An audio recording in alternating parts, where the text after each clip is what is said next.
ये है SMPS power supply का डायग्राम। आपने पीसीबी में ऐसा एक ट्रांसफार्मर लगा देखा होगा, इसे हम बोलते हैं स्विच मोड पावर सप्लाई। होता क्या है कि लीनियर पावर सप्लाई कंपनी ने बंद करती जा रही है, एसएमपीएस इसलिए लगा रही है क्योंकि अगर इनपुट में वोल्टेज कम होते हैं तो आउटपुट में वोल्टेज कम नहीं होंगे, बरकरार रहेंगे, क्योंकि इनमें एक स्विचिंग आईसी लगी होती है TN/276 PG।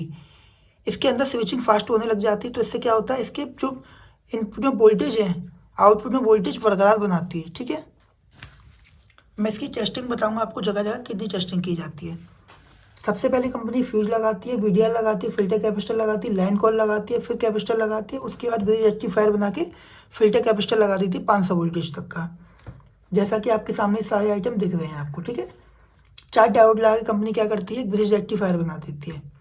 ब्रिज रेक्टिफायर बनाने के बाद फिल्टर कैपेसिटर लगाती है 500 वोल्टेज तक का। ठीक है, 500 वोल्टेज तक का फिल्टर कैपेसिटर इसलिए लगाती है कंपनी क्योंकि मान के चलिए अगर 350 वोल्टेज का लगा दिए तो 350 वोल्टेज से ज़्यादा बन गया, तो जो फिल्टर कैपेसिटर आपका फूल के ख़राब हो जाएगा। तो 500 कैपेसिटर 500 वोल्टेज से ज़्यादा तो बनेंगे ही नहीं, कम ही बनेंगे एसएमपीएस में। कम बनेंगे तो फिल्टर कैपेसिटर आपका ख़राब नहीं होगा। ठीक है, अब आपको क्या करना है, फिल्टर कैपेसिटर तक टेस्टिंग कैसे करोगे। मान के चलिए यहाँ तक आपकी लाइन ओके है, ये आपकी लाइन ओके है, तो आप कैसे पता करोगे। सबसे पहले आपको इनपुट में वोल्टेज चेक करनी है आपकी। मैं आपको एक कैलकुलेशन बताता हूँ। ये मेरा मल्टीमीटर है, सॉरी मोबाइल है। आपको क्या करना है, मोबाइल में अपने में एक कैलकुलेटर खोलना है, और सबसे पहले आपको जो इनपुट में वोल्टेज आ रहे हैं आपके एसी वोल्टेज, जो एसी वोल्टेज यहाँ पे न्यूट्रल दोगे और इनमें से एक पे फेस दोगे। जो इन पे फेस और न्यूट्रल आ रहा है आपका इनपुट में वोल्टेज, मान के चलिए 220 आ रहे हैं आपके। ठीक है, 220 वोल्टेज आ रहे हैं। ठीक है, इनपुट में, तो आप क्या करोगे, देख सकते हो आप मल्टीप्लाई कैसे कर रहा हूँ मैं। 311 वोल्टेज बननी चाहिए। अगर इस फिल्टर कैपेसिटर पे यहाँ पर 311 वोल्टेज से कम वोल्टेज बन रहे हैं, मान के चलिए 305 वोल्टेज बनने हैं, 300 वोल्टेज बनना है यहाँ पे, अगर आपके एसी वोल्टेज 220 आ रहे हैं, क्योंकि ये डायोड जो होते हैं ना, डायोड 107, 103, 104, तो दर्शाते हैं ये 7 एम्पियर ये वोल्टेज दर्शा रहा है, जैसे 107। ठीक है, ये क्या है एम्पियर, ये क्या है वोल्टेज, मतलब ये 700 वोल्टेज तक का है। ठीक है, ये लास्ट में डिजिट लिखा रहता है डायोड पे, जैसा कि 107, 1 तो उसका एम्पियर हो गया, 07, 7 क्या है उसके वोल्टेज हो गए, मतलब 7 से वोल्टेज डिवाइड होंगे इसके। ठीक है, तो आपको क्या करना है, ये आपके 311 वोल्टेज दिखाएगा। अगर 311 वोल्टेज से ऐसे मान के चलिए 290 वोल्टेज बनने हैं, 295 वोल्टेज बनने हैं, 300 वोल्टेज बनने हैं, तो आपका फिल्टर कैपेसिटर वीक हो गया। ऐसे आराम पूर्वक निकाल के फेंक दीजिए और दूसरा 500 वोल्टेज का फिल्टर कैपेसिटर लगा दीजिए यहाँ पे। ठीक है, अगर मान के चलिए आपके इनपुट में एसी सप्लाई में 200 वोल्टेज आ रहे हैं, ठीक है, तो यहाँ पे कितने वोल्टेज बनेंगे, यहाँ पे बनेंगे आपके,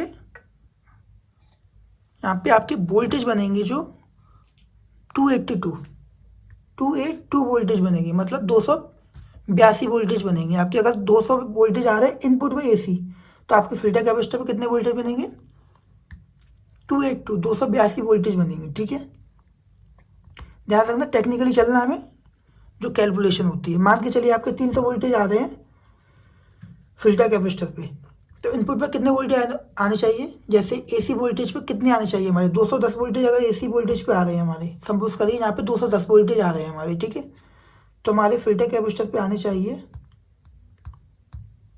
296 वोल्टेज आने चाहिए। 210 वोल्टेज अगर एसी आ रहे हैं आपके यहाँ पे, तो यहाँ पे कितने आने चाहिए, 296 वोल्टेज। ठीक है, समझे। उसके बाद क्या करना है आपको, TN/276, ये आईसी क्या होती है, दरअसल फट जाती है, फटी जाती ज़्यादातर, फटी देखिए मैं तो फट भी जाती है, अंदर से शॉर्ट भी हो जाती है। तो ये किस कंडीशन में ख़राब होती है, होता क्या है कि इसकी पिन होती है ड्रेन पिन, जिसे हम ड्रेन पिन बोलते हैं। एक तरफ इसकी सोर्स होती है, इधर ड्रेन पिन होती है।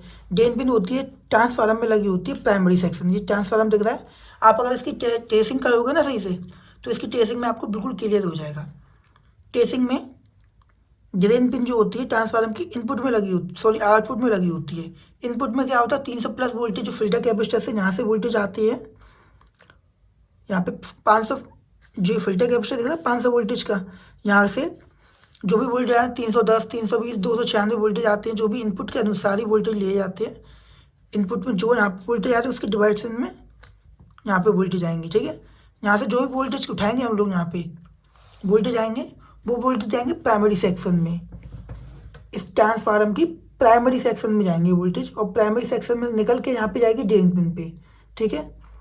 आप ट्रेसिंग करोगे तो ये आईसी इसी प्रकार निकलेंगे इनकी, ठीक है। ड्रेन पिन पे जाएगी तो ड्रेन पिन पे पहले से ग्राउंड आता है, ये यहाँ से ग्राउंड दिख रहा है, ड्रेन पिन की इसकी 5 नंबर, 6 नंबर, 7 नंबर, 8 नंबर सारी पिन क्या होती है, ग्राउंड से कनेक्ट होती है। इस आईसी की, इस आईसी की सारी पिन क्या होती है, ग्राउंड से कनेक्ट होती है। तो इनके अंदर क्या होती है, स्विचिंग चालू हो जाती है। इस आईसी के अंदर स्विचिंग चालू हो जाती है, मतलब on off on off on off. Switching जब चालू हो जाती है तो यहाँ पे अगर वोल्टेज कम हो रहे होंगे इसके प्राइमरी सेक्शन में, तो ये वोल्टेज को बरकरार कर देगी, पूरे वोल्टेज कर देगी, जिससे आउटपुट में बरकरार पूरे वोल्टेज मिलेंगे इसे, ठीक है। अब इसे कैसे पता चलेगा कि आउटपुट में वोल्टेज कम बनना है, तो इसके लिए कंपनी क्या करती है कि ऑक्टो कपलर लगा देती है, जैसा कि आपकी 4 टांग की ऐसी दिख रही है। तो 4 टांग की ऐसी क्या करती है, जब आउटपुट में वोल्टेज कम हो जाते हैं तो इसमें एलईडी डायोड लगा होता है, एक रिसीवर लगा होता है। यहाँ से माइक्रो कंट्रोलर यूनिट एमसीयू, जैसा कि आपके सामने प्लेट के पीछे लगा है, इसके माध्यम से संकेत जाता है ऑक्टो कपलर पे। ऑक्टो कपलर संकेत देता है रिसीवर को, रिसीवर के माध्यम से इस आईसी में एक फीडबैक पिन होती है, जो 1 नंबर पिन होती है इसकी, 1 नंबर पिन होती है, वो फीडबैक पिन होती है। उस पिन के माध्यम से इस आईसी को कमांड मिल जाती है, तो ये स्विचिंग अपनी फास्ट कर देती है। स्विचिंग जब फास्ट कर देती है तो क्या होता है, आउटपुट में जो वोल्टेज बनते हैं बरकरार प्रॉपर वोल्टेज बनते हैं। आउटपुट में सबसे पहले वोल्टेज जो बनते हैं वो स्कॉट की डायोड लगा होता है, ये आपको डायोड दिख रहा है ना, इसे स्कॉट की डायोड बोलते हैं। स्कॉट की डायोड के माध्यम से यहाँ पे एक फिल्टर कैपेसिटर लगा होता है, फिल्टर कैपेसिटर से वोल्टेज स्टोर होके 7805, जहाँ जहाँ मतलब कंपनी को देनी होती है वोल्टेज, कौन सा एमसीयू कनेक्ट करना, कौन सा आईसी चलानी है, जैसा कि आपको सामने दिख रहा है 7805 आईसी है, ठीक है। आप एक एलजी कंपनी का बोर्ड लेना, एलजी कंपनी का बोर्ड लेने के बाद आपको सेम ट्रेसिंग मिलेगी, बिल्कुल सिंपल एसएमपीएस है। कोई दिक्कत है तो मुझे फ़ोन करके पूछ लेना।